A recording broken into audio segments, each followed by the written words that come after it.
My fellow chess enthusiasts, thank you for stopping by for another video. This is Wonder Blunder, and this is going to be part of a series where I take on 1000's, as I am 1000, and I'm going to explain move by move, line by line, what I'm going to be doing. And hopefully, if you're beginning at chess, or if you're trying to climb to get to 1000, or even if you're in an intermediate level, we're going to learn the thought process of the good moves I make, as well as, and more importantly, the bad moves I make. And we're going to try to solve chess together. So here we go.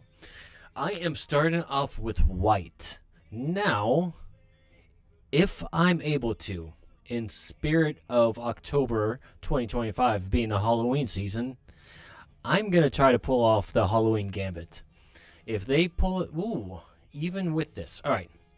So, with their bishop, knight, and pawn out, I'm going to move right here. If they take me, I'm going to be able to fork them with my pawn and get one of my pieces back, because guarding my pawn is my queen. So here I go. I'm going to fork them, and they are going to lose one of their pieces. They choose to lose their knight. So we're going to take the knight and have a double pawn set up right here. Now, since I have a knight guard in this, I am thinking of attacking the queen right away. Let's go ahead and attack the queen.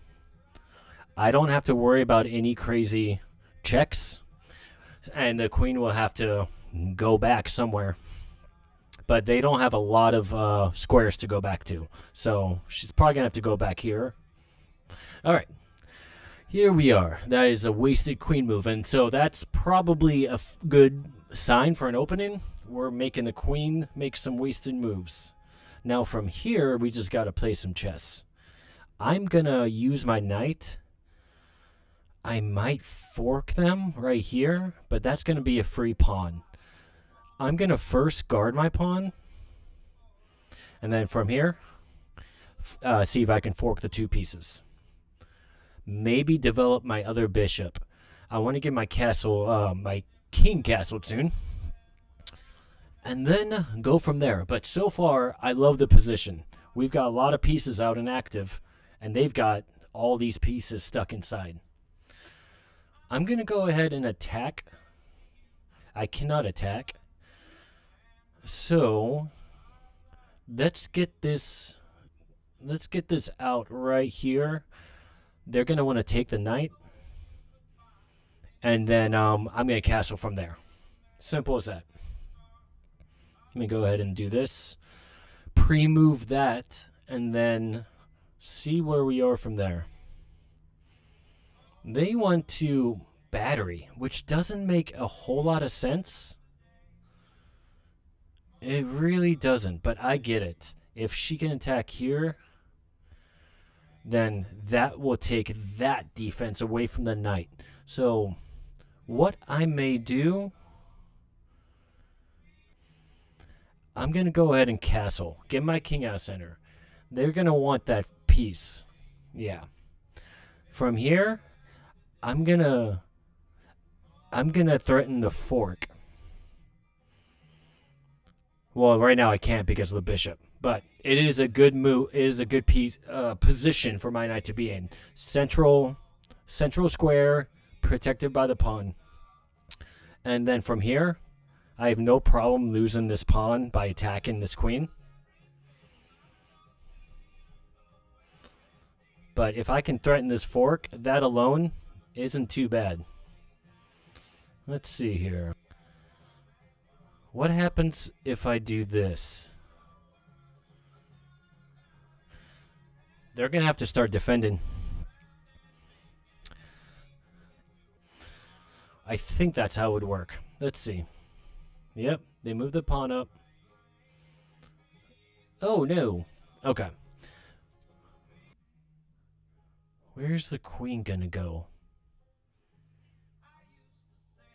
I'm going to do this move. Because where's the queen gonna go? Yeah, the queen can. Oh, that was protecting that. Okay, all right, good move. I'm gonna move my bishop back. Oh, you know what I didn't see? There's the 1000 elo in me. I didn't see that. That's smart. I know what I'm going to do now. I always miss a move. A move or two too late. That's too bad. I hope it's not too late. I'm going to attack with my bishop. If they take with my bishop, I'm going to get that fork. This square or this square? That looks like it. Or this square.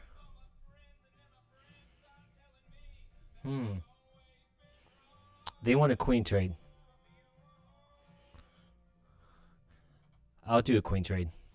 Because I'm going to go with my plan. They can't take me, or they're going to get forked.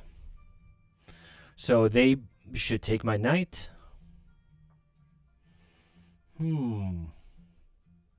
Good move, good move. What happens here? I'm going to just look for a check after check.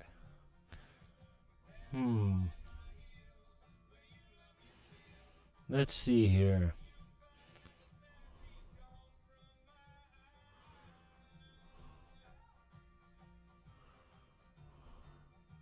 Oh. Okay. That's a free knight. That's a free rook. Whew. Okay, got through that game. All right. Now this should be a win. Let's just see here. I want to make sure I don't give my opponent any breathing space. They're going to want to move the knight to protect this pawn here. In which case, I'm going to move the bishop. The moment they move the knight, I'm moving my bishop. They're trying to trap my bishop in here. But I don't think that's going to work. Why did you move there? Okay. I see. I see. They're trying to get the... I think they're trying to get the bishop. But I'm going to double up my rooks. That's my most powerful asset. When you're winning, especially towards the end game, you find your most powerful asset. It doesn't matter if it's a group of pawns, if it's a bishop pair.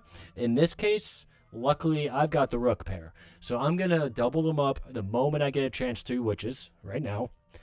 And I'm going to just try to go to town. He's going to want to move his knight.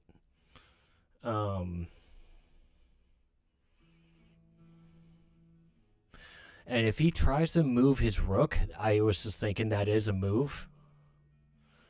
Because he can take out my two rooks with his rook and his king.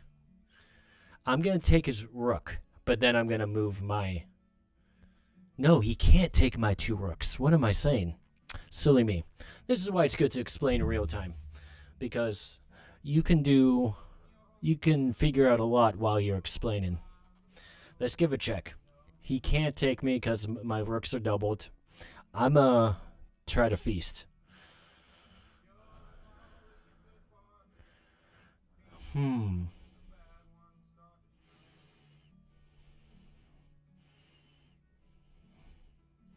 Now, real quickly...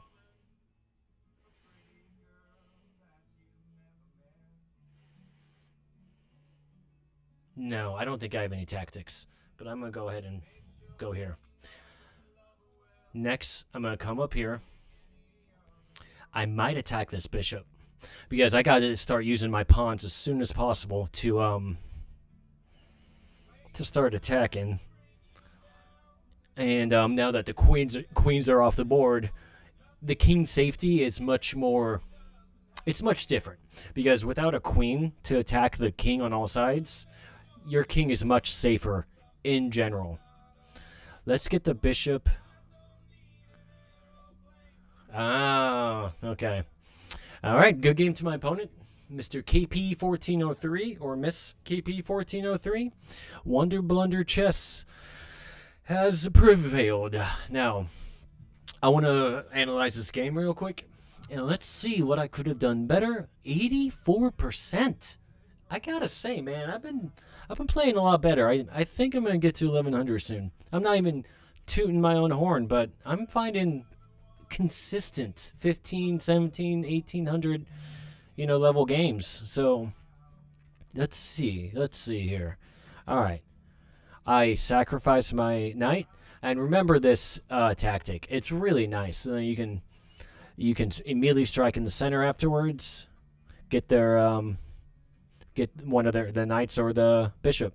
I noticed the queen was attacking. It's never that wise as to move your queen out right away, unless you have a very good reason to do so. They didn't even want me to do that. They wanted me to attack with my queen, but it's a fine move. And that's why you got to move your queen back. Typically, you don't want your queen being attacked all over the place from the very jump. So I castled. They took. I wasn't afraid of that move because there's more problems that it creates for your queen. They liked that move. Okay. Let's see. Okay, so far, decent moves. I attack the queen. The queen takes. And then I attack the queen. That was the best move, to go back and attack the queen. Oh, they didn't want me to attack. They wanted me to go right here. Why? Huh. I didn't see a good attack, so I'm not mad that I missed whatever that was. Because I saw this. They found I thought that was a great move. And then I pull up for a check. They pull out their bishop. And that's immediately when I saw the winning tactic. This simple maneuver here, they won me the game. The game was over after they lose their rook pair, and I still have mine. It's easy. Easy after that. And then you just convert. You get your rooks out, you double them up, and you just go on to a winning endgame. They resigned, but I was going to get my rooks up here. I was about to attack their bishop. Their bishop only had a few. Well, they didn't have any good squares. I'll say that. But once my rook's up here, they're going to feast. My king was going to be on a light square, so I wasn't afraid of this dark square bishop. That's one thing I really do want to say real quick. One thing that's helped me through my journey through the 3-digit numbers into 1000, be really aware of what color bishop your opponent has when it comes to king safety. If you can get your king on a light square, just keep it there. There's no attacking possibilities or checkmate possibilities with a bishop and a rook, even a knight. Way less, I should say, if your king is on the opposite color square. If they had a light colored bishop, I might have considered pulling this pawn up and just planting my king right there behind a wall of pawns away from the bishop's site. So the bishop is completely out of the game when it comes to attacking my king. And yeah, really, it's come down to how a few other games came down to. This one tactic with the finding the rook. It was kind of even Steven. You can see from this eval bar on the left side of the screen. And the moment I move there, see the eval bar go up from down to, all right, you're winning this thing. And from there, it slowly climbs up. Wow. Now it's really up there. And now, since I doubled my rooks, the eval bar is like plus 4.86. Plus 5, basically. Which basically means you've got this game. You just can't blunder majorly. So, anyway, if you like this content and you want to watch more videos to see if you can glean any more insight into chess tricks and tips, please give me a follow on YouTube. Give me a subscribe. I'm on Twitch as well. It's all Wonder Blunder Chess. And yeah, follow for more. Thanks, guys.